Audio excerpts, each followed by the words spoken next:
but we also want a sense of urgency. We want these situations to be rectified as quickly as possible. This isn't normal times, and it can't take days to get an answer that we should get in hours or even in minutes. So the most important thing we need to see is the sense that failure is not an option, that they're going to intensify their effort, and they understand what's at stake here. They understand why we are so passionate to fight this oil 15 to 20 miles off of our coast and to stop it before it gets into our wetlands, before it does damage to our ecosystems.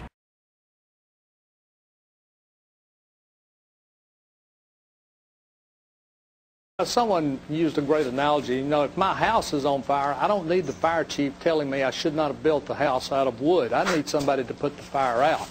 That's where we are today. We have a crisis here. It is a growing crisis.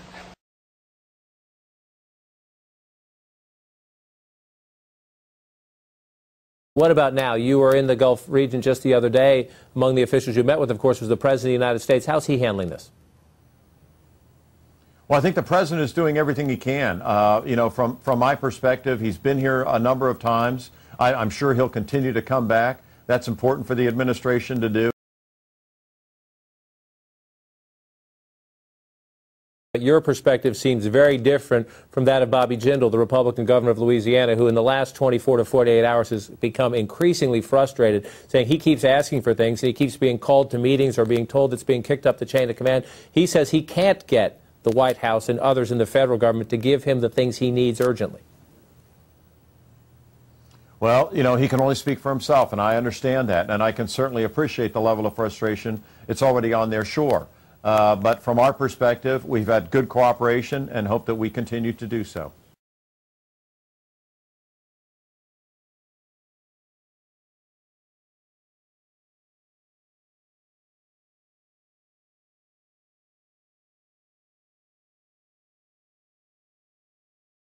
We know we're going to be dealing with this for the next couple of 3 months at least. It's going into our estuaries, it's going into our marshes.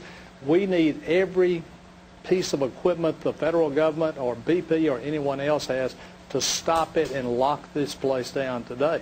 And last night we were going through again the same type of rhetorical persuasion that the president is very good at, but not now.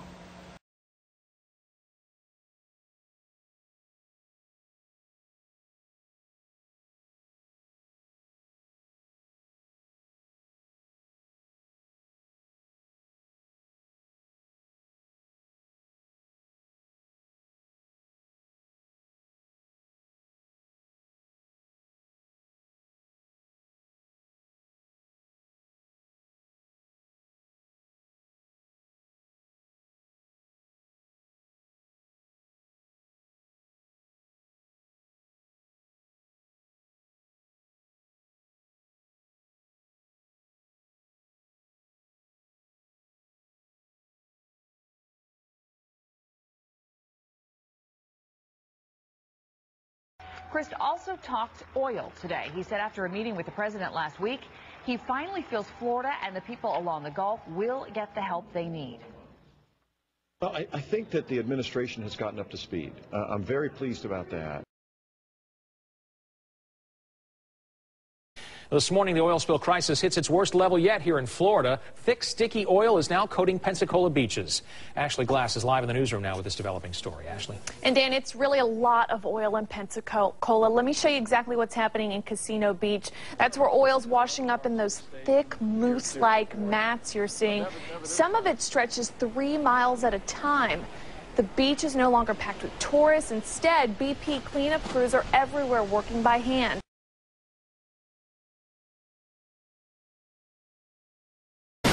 Something like that on such a beautiful place. It breaks your heart.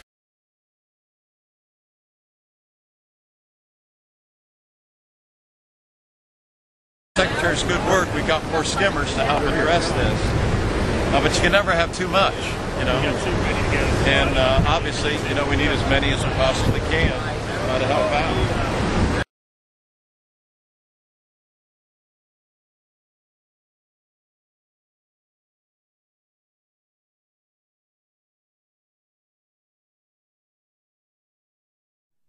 When I met with the President a week ago yesterday in Pensacola, I raised the issue with him, why are there not more resources stopping this oil from coming ashore?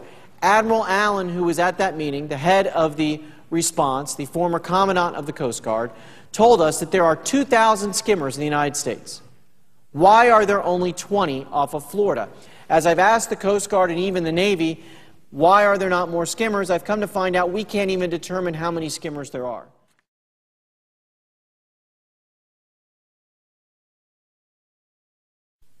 I have been, frankly, Mr. President, extremely frustrated with the response from this government.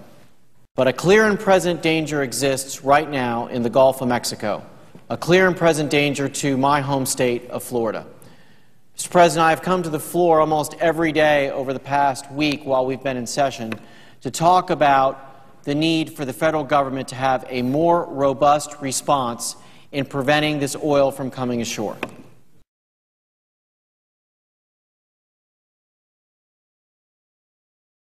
What is your biggest frustration right now in terms of, here we are, it's day 70, it's finally reached here a week ago, it's starting to reach over into Destin. What are your state scientist models telling you about how far this is going to go and how bad it's going to get? Well, we're not sure. It's the true answer. The frustrations I have are, number one, I can't believe that BP would allow this to happen in the first place.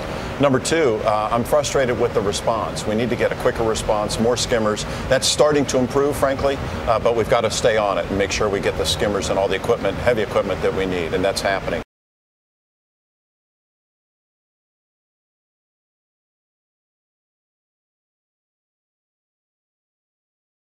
And Senator, you've been somewhat critical of the Obama administration, the federal response, saying the government should have been availing itself of more foreign offers of assistance. Do you still feel that way?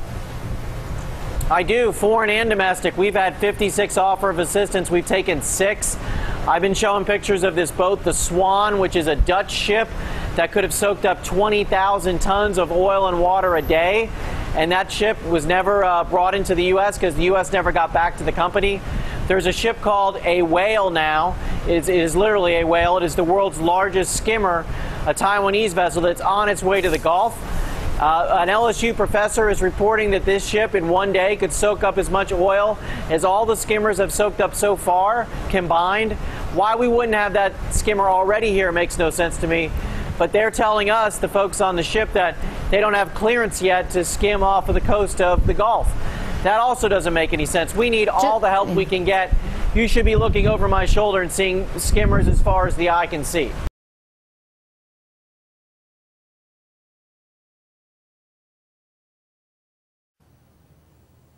Well, I think the president is doing everything he can. You know, from my perspective.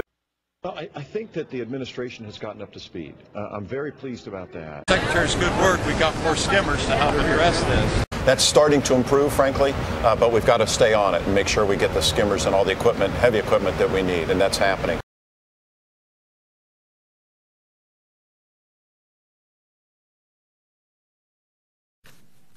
We just can't get a straight answer. And it gets to the base of the problem is we don't really know what we're doing down there in the Gulf of Mexico. The federal government is not putting the focus and attention on this issue that it should be.